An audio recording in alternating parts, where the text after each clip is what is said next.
이스라엘 땅에 가면 갈릴리 호수가 있습니다. 이스라엘 땅 북쪽에 있는데요. 지형이 저렇게 생긴 호수입니다. 저 갈릴리 호수가에 여러 도시들에 예수님이 복음을 전하시고 또 저 호수가에 물고기 잡으면서 어부 생활하던 베드로, 안드레, 야고보, 요한 제자로 부르셨고 저 바닷가에서 예수님이 무리들 앞에서 말씀도 전하시고 했던 저 호수입니다. 갈릴리 호수인데 이스라엘 사람들은 갈릴리 바다 이렇게 부르죠. 호수입니다. 호수, 민물입니다. 저기는 고기도 살고 조개도 있고 주변에 숲도 있고 사람들이 가서 쉬기도 하고 많은 사람들의 가고 싶은 그런 곳입니다. 아름다운 곳입니다. 그런데 이 갈릴리 호수는 북쪽에서 물이 흘러내려옵니다. 그리고 남쪽으로 또 물을 흘려보냅니다. 조금 더 확대해서 보면요, 이런 지도인데 서쪽에 큰 저 바다가 이제 지중해라는 바다고요. 아까 봤던 갈릴리 호수는 이게 갈릴리 호수입니다. 갈릴리 호수고 갈릴리 호수에서 물이 흘러내리는데 그게 요단강입니다. 요단강. 요단강이 흘러서 남쪽으로 가서 사해라고 하는 갈릴리 호수보다도 훨씬 더 큰 사해라는 큰 호수가 있습니다. 시력이 좋으신 분들은 갈릴리 호수 위에 또 조그마한 호수가 하나 보일 겁니다. 저게 이제 홀레호라고 하는 조그마한 호수고요. 그 위로 올라가면 이제 레바논 산악지대입니다. 레바논 산악지대. 거기에 레바논에 헐몬산이 있고 그 헐몬산은 사시사철 눈이 덮인 산인데 그 눈 녹은 물이 흘러 홀레 호수로 들어가고 홀레 호수를 지나서 또 물이 흘러 갈릴리 호수로 들어갑니다. 이 갈릴리 호수의 물은 요단강을 타고 흘러내려서 사해로 들어가는데요. 사해는 갈릴리 호수보다 엄청나게 크지만 물고기 한 마리 살지 않습니다. 왜냐하면 저 사해는 민물이 아니고 바닷물보다도 훨씬 짜운, 바닷물과 비교도 안 될 만큼 짜운 짠물입니다. 사람이 들어가면 사람이 그냥 막 둥둥 떠오를 만큼 짠 소금물입니다. 그래서 생물이 살 수 없는 곳, 사해 주변도 마찬가지입니다. 사해 주변에는 광야입니다. 유대 광야, 바람 광야, 다 광야입니다. 저렇게 큰 호수가 있는데 어떻게 주변이 광야가 될 수 있느냐? 사해 호수의 물은 주변으로 흘러가지 않습니다. 그래서 사해 주변은 사해라는 큰 호수의 물이 갇혀 있고 주변으로 흘러가지 않으니까 사해 주변은 전부 광야지대입니다. 풀 한 폭이 없는 광야지대. 사해는 그 지리적으로 보면 저기 지중해 해수면보다도 한 200m 이상 낮은 곳에 있습니다. 사해가 전 세계에 있는 호수 중에 제일 낮은 호수입니다. 200m 이하에 있습니다. 수면보다도 해수면보다도. 그래서 물이 어디로 흘러갈 데가 없습니다. 사해 자체가 해수면보다도 200m 이상 낮은 곳에 있어서 그 물이 어디로 흘러갈 데가 없습니다. 그래서 물은 하늘로 정발해 올라가고 그 안에 있는 무기 물질들이 계속 축적이 돼 가지고 완전히 소금물이 되어 버린 거죠. 그죠? 이 이스라엘 땅에 왜 저런 지형을 하나님이 두셨을까? 성경 지리를 공부하는 사람들마다 저 지도를 보면서 많은 생각을 합니다. 저게 무슨 뜻이 있지 않을까? 갈릴리 호수는 위로부터 많은 물을 받아서 또 밑으로 많은 물을 흘려보내니까 갈릴리 호수는 고여있지 않고 흘러내리니까 맑은 물이 돼서 거기에 물고기도 살고 사람들이 거기서 쉬기도 하고 그렇게 하지만 사해는 계속해서 물을 받아들이기만 하고 어디로 흘러보내지 않고 고여 있으니까 온갖 무기물질들이 쌓여서 짠물이 되고 먹을 수도 없는 물이고 물고기도 생물도 살 수 없는 주변도 다 광야지대가 되어버리는 그런 것. 뭔가 우리에게 교훈을 주는 게 아닌가 성경 지리학자들이 다 그렇게 생각합니다.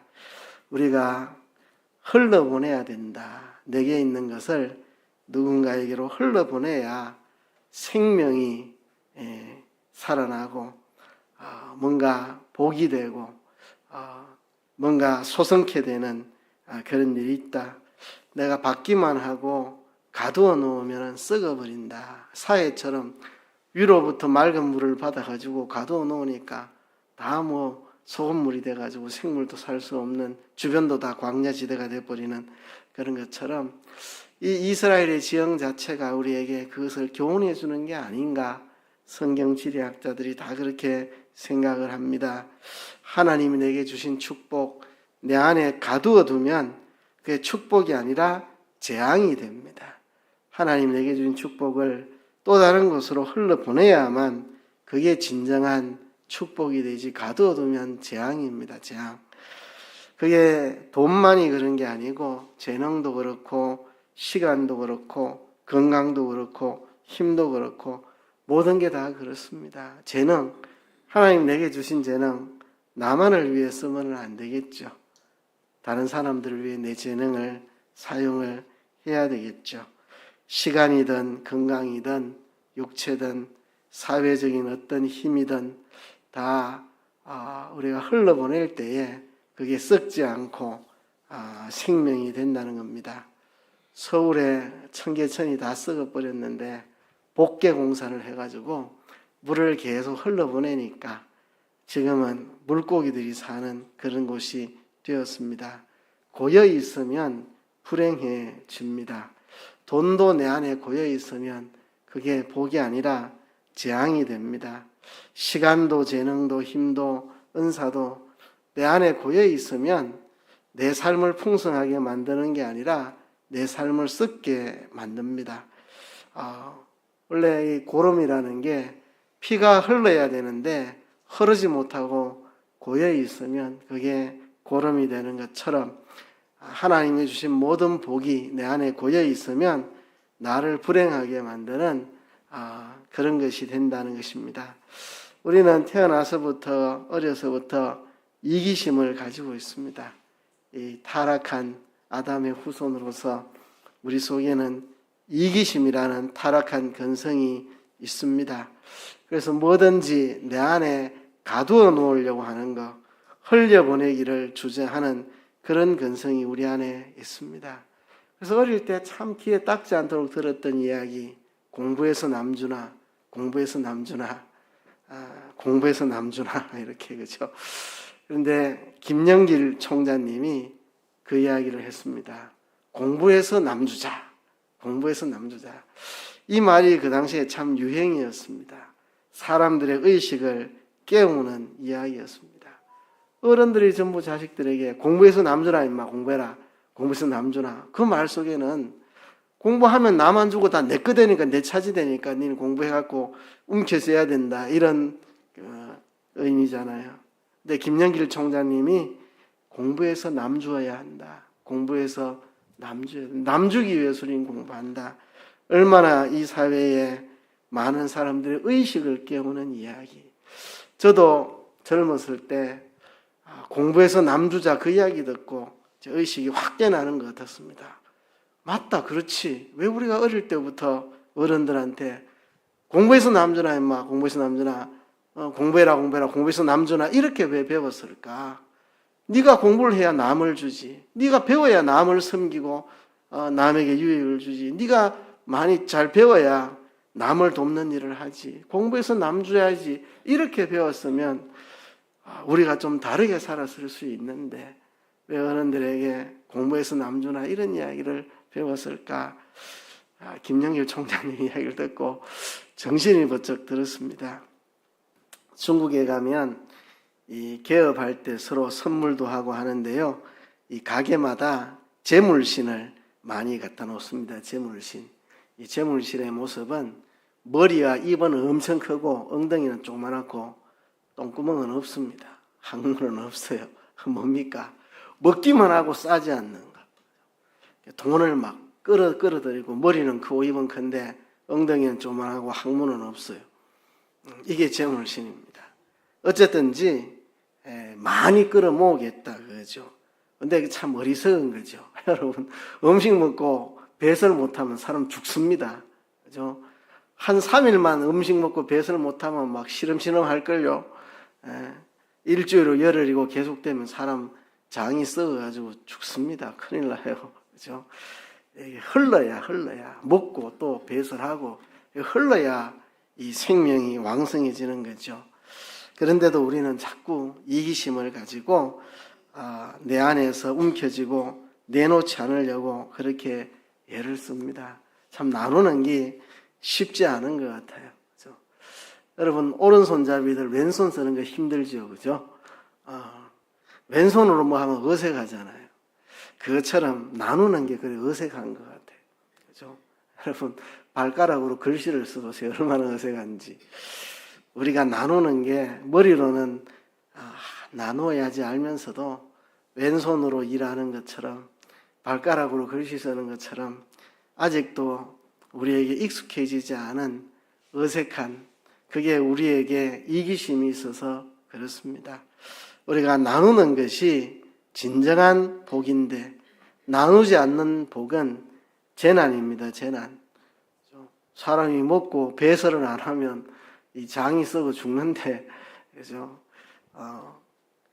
갈릴리 호수처럼 위로부터 저 헤르몬 산에서 흘러내려오는 맑은 물을 받아가지고 또 요단강으로 흘러보내면 갈릴리 호수처럼 생명이 아주 왕성한 그런 호수가 되는데 사회처럼 끌어모으기만 하고 움켜쥐고 고여있으면 썩어버립니다. 그래서 나누지 않는 복은 재앙입니다. 재앙.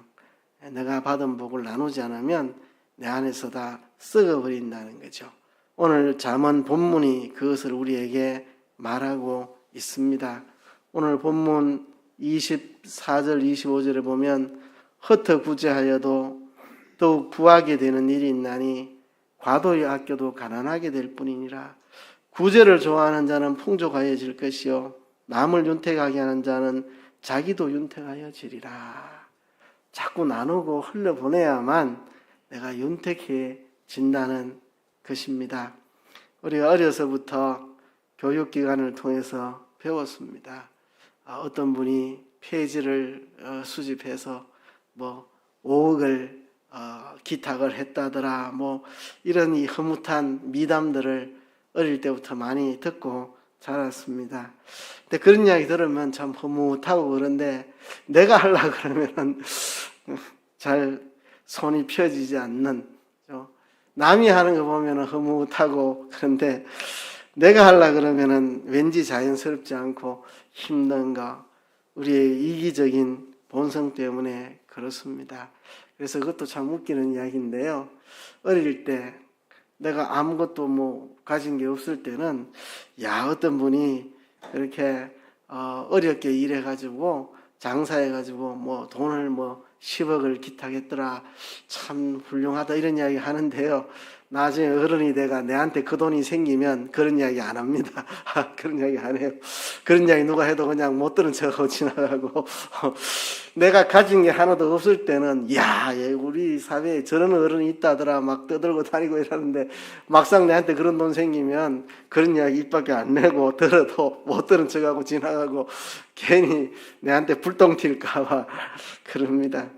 그리고 내가 돈을 많이 가지고 있어도 숨기는 사람들 많습니다. 괜히 돈 많다는 거 알면 좀 선한 일에 내락할까 봐 아무것도 안 가지고 있는 처럼 사람들 입구 욱 다물고 있고, 교회들도 장부가 많아도 교회 장부를 절대 남한테 안 밝히고, 교회에 장부가 많다 그러면 어려운 교회들 좀 돕는 데 쓰라 이런 말 할까 봐 장고를 비닐에 붙이는 교회도 있고, 어릴 때 내가 가진 게 없을 때는 누가 참 어렵게 일해가지고 죽기 전에 이렇게 다 베풀고 갔다 하더라 이런 이야기 막 떠들고 다니지만 정작 어른이 돼서 내한테 돈이 쥐어지면 그런 이야기 입 밖에도 안 내고 누가 그런 말 해도 그냥 썩 못 들은 척하고 지나가지 그런다 이런 소리 잘 안 하고 이게 참 우리 안에 있는 흘러보내기 싫어하는 이기심 때문에 그렇습니다. 여러분, 흘러보내는 거 아주 쉬운 방법을 하나 제가 소개해 드리겠습니다. 흘러보내는 게 쉬운 방법. 아이들은요, 별것 가지고 다 싸웁니다.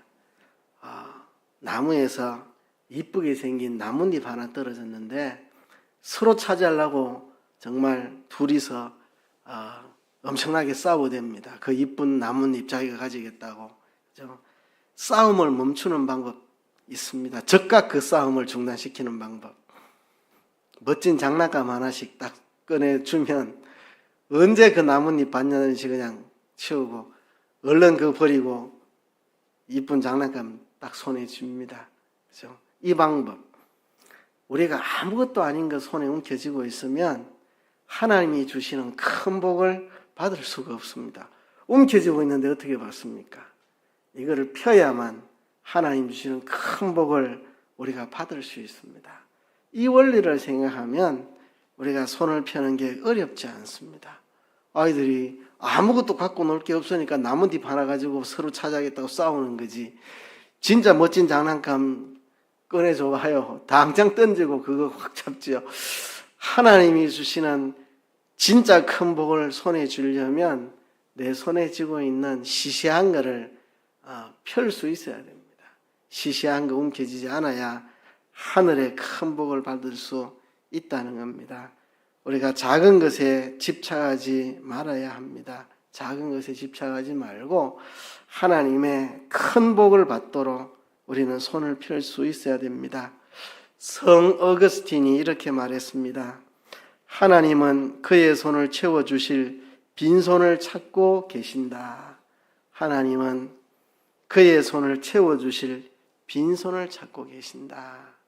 우리가 손을 펴야 하나님이 채워주시죠. 하나님은 그의 손을 채워주실 빈손을 찾고 계십니다. 우리가 시시한 거 움켜쥐고 있는 거 이제는 놓아야 합니다.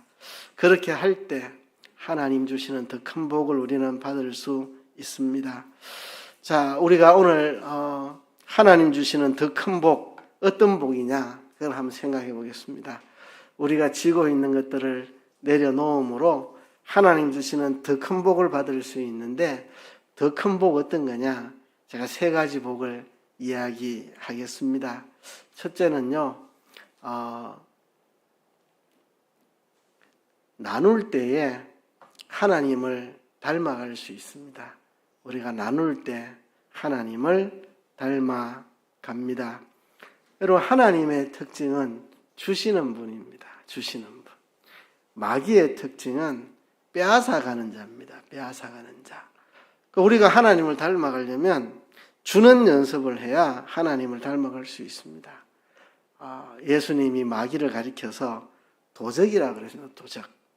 내가 온 것은 양으로 생명을 얻고 더 풍성히 얻게 하기 위해 내가 왔고, 도적이 온 것은 죽이고 빼앗기 위해서 도적이 왔다.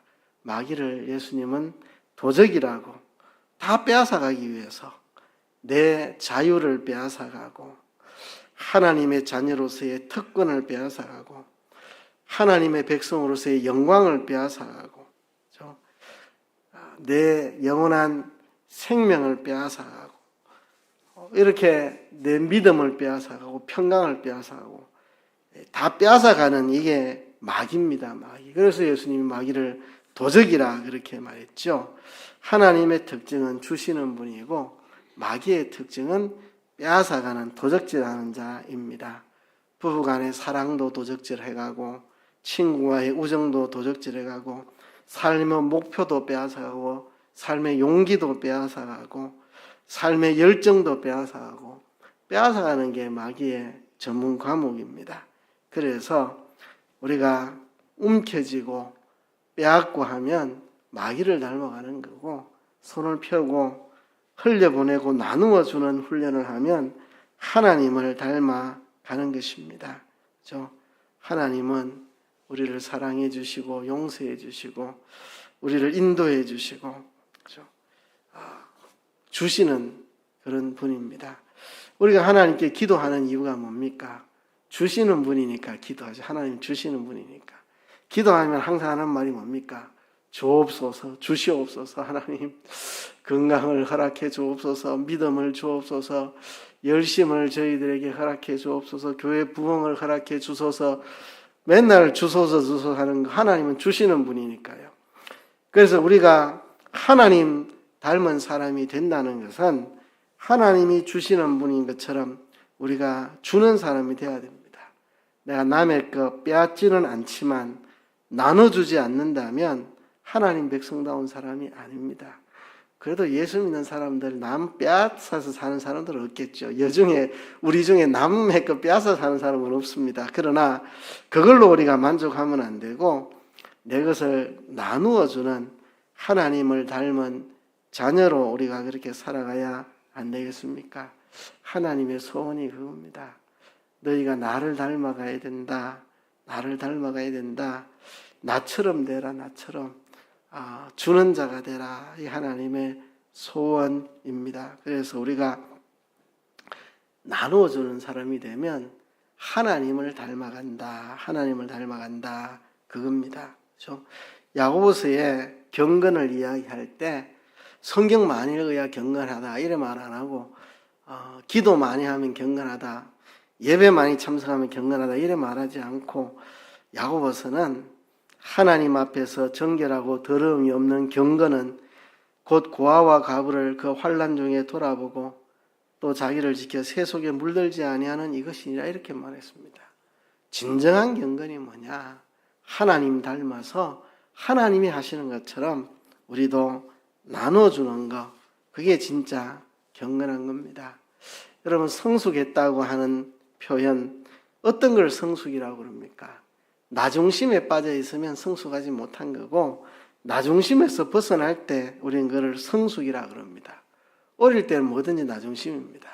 손님이 왔을 때 애가 울면은 부모가 얼마나 당황스럽습니까? 애들은 그런 거 신경 안 씁니다. 손님 와도 울어버립니다. 그래서 그러니까 어릴 때는 뭐든지 내 중심인 거죠. 이제 성숙한다는 것은 내 중심에서 벗어나는 겁니다. 움켜잡은 것을 이제는 움켜잡지 않고 펴는 것, 그게 성숙한 겁니다.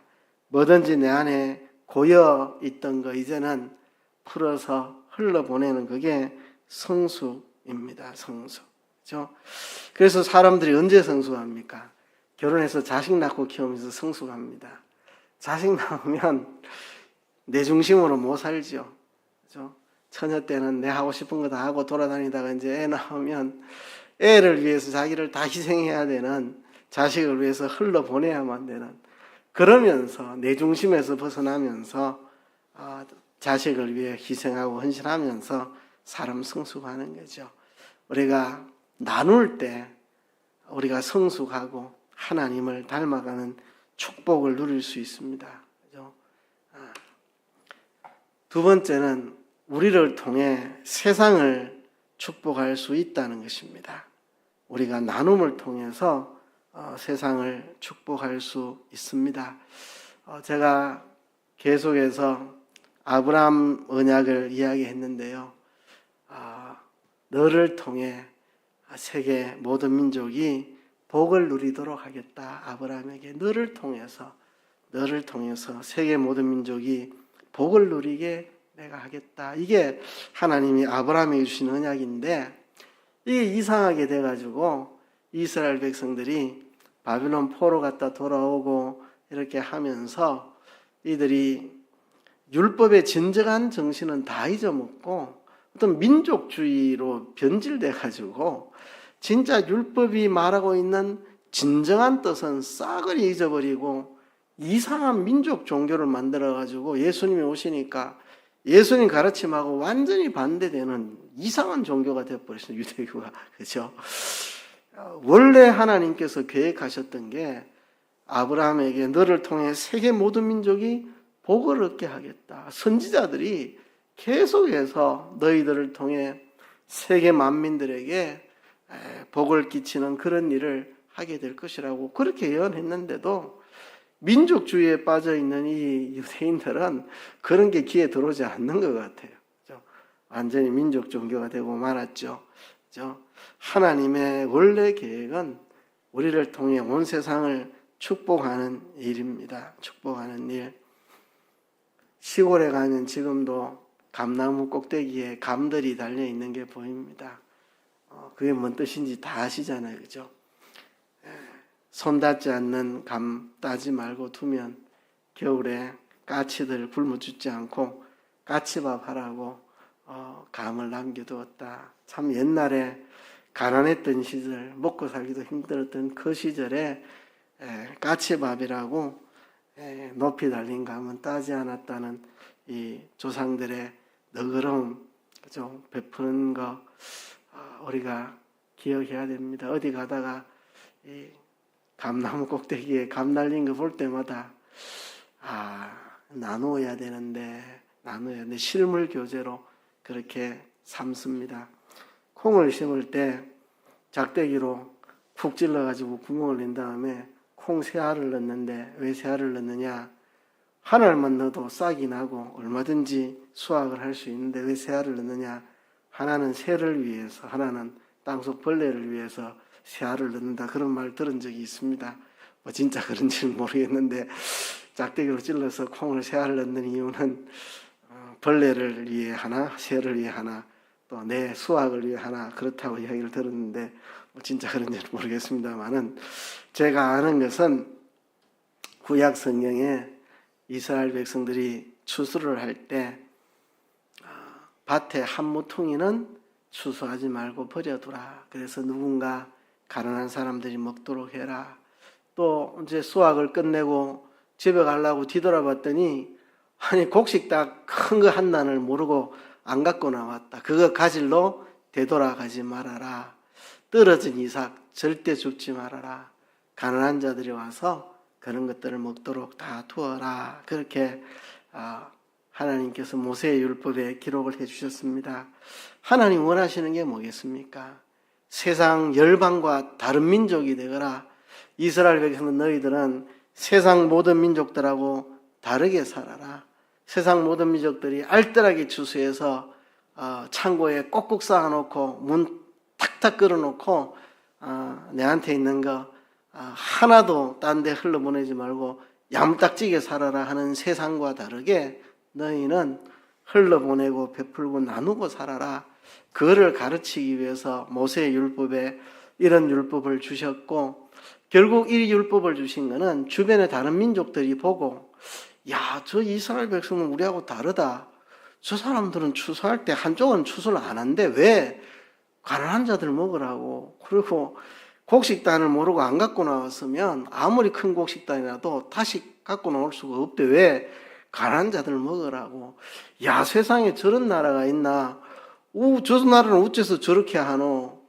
여호와 하나님을 믿는단다. 여호와 하나님을.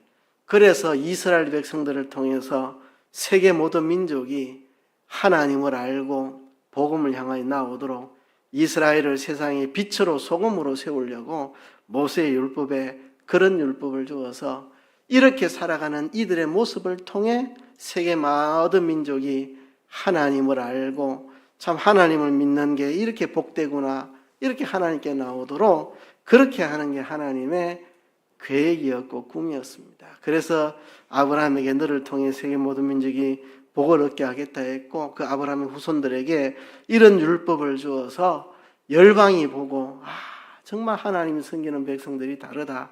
저들은 흘러보내는 민족이네. 이렇게 하라고 하나님이 이렇게 하신 겁니다. 이스라엘 백성들이 그렇게 살지 않았죠. 그래서 하나님이 진노하셨고, 그렇죠? 결국 예수님이 오셔서 이제 교회를 세우시고 교회를 통해 그 일을 하려고 하십니다. 구약 이스라엘이 실패했던 그 일, 예수님이 십자가의 피로 씻어주시고 이제 십자가를 경험한 교회가 세상을 향해 흘려보내는 일을 하라고 그렇게 하신 겁니다. 여러분, 우리의 나눔이 얼마나 세상을 복되게 하는지 제가 이야기 하나를 해드릴게요. 미국의 스탠포드라는 명문대학교가 있습니다. 이 학교에 아주 오랜 옛날에 너무 가난해서 너무 힘들었던 이 고학생들이 있었는데요. 이 고학생 둘이 학비를 마련하기 위해서 음악회를 엽니다. 음악회를 열어서 그 유명한 음악가 초대해서 그 음악가의 사례를 주고도 입장료를 많이 받으면 많이 남을 거니까 그걸로 이제 학비를 하려고 했는데 뜻밖의 표가 많이 팔리지 않았습니다. 그래가지고 이 초대한 음악가에게 사례 드릴 돈도 안 나옵니다. 이게 뭐 이제 빚지게 된 거죠. 빚지게 돼서. 그래서 음악가에게 너무 죄송하다. 내가 2,000불을 드리기로 약속을 했는데 지금 들어온 표값 다 해도 2,000불이 안 된다. 그래서 조금밖에 못 드리겠다. 나머지는 나중에 내가 언젠가 돈 벌면 그때 갚겠다. 미안하다. 이것만 받아라. 이렇게 했는데 그 음악가가 자기가 받을 돈을 다 받지 않고 그 돈에서 떼서 이 고학생들 학비를 몇백 불씩 이렇게 주고 이렇게 했다고 합니다. 이 학생들은 참 고맙죠. 약속한 2,000불도 못 드리고 조금밖에 못 드리는데 그 돈도 다 안 가져가고 조금만 가져가고 몇백 불씩 자기들한테 학비로 지원해주고 하니까 그 음악가가 고마웠습니다. 이제 세월이 지나가지고 1차 세계대전이 일어납니다. 1차 세계대전이. 그때 이 음악가는 폴란드의 수상이 됩니다. 폴란드의 수상. 이제 이 음악가가 폴란드 수상이 돼가지고 있는데 1차 대전이 터지고 전쟁 후유증에 전염병이 돌고 그래서 온 나라가 지금 굶어 죽게 생겼습니다. 온 나라가 폴란드가 굶어 죽게 생겼는데 식량이 오지 않으면 굶어 죽는데 이 폴란드 수상이 미국 연방 식량 구호청에 편지를 보냅니다. 온 국민이 굶어 죽게 생겼다고 식량을 좀 보내달라고. 그랬더니 미국 연방 구호청 청장이 수십만 톤의 식량을 선적해서 보냅니다. 그래서 폴란드 국민이 굶어 죽지 않고 어려움을 면하게 됩니다. 감동을 받은 이 폴란드 수상이 편지를 썼습니다. 미국 연방구호청 청장에게 편지를 썼는데 감사하다고. 그랬더니 이 청장이 답신이 왔습니다. 답신이. 뭐라고 답신이 왔느냐 하면 당신이 내게 베풀어준 은혜를 내가 평생 잊지 않고 살고 있습니다. 옛날에 그 음악회 열었을 때 입장료가 별로 안 나와가지고 약속한 돈도 못 드리고 했는데 그 돈도 안 받아가고 우리 학비로 지원해준 당신의 그 은혜를 내가 잊지 않고 살고 있습니다. 내가 그때 당신이 은혜를 베풀어준 그 고학생입니다. 이렇게 답신을 보냈다고 합니다. 이 청장이 나중에 미국 대통령이 됩니다. 31대 대통령, 후보 대통령이 그 사람입니다. 그 사람.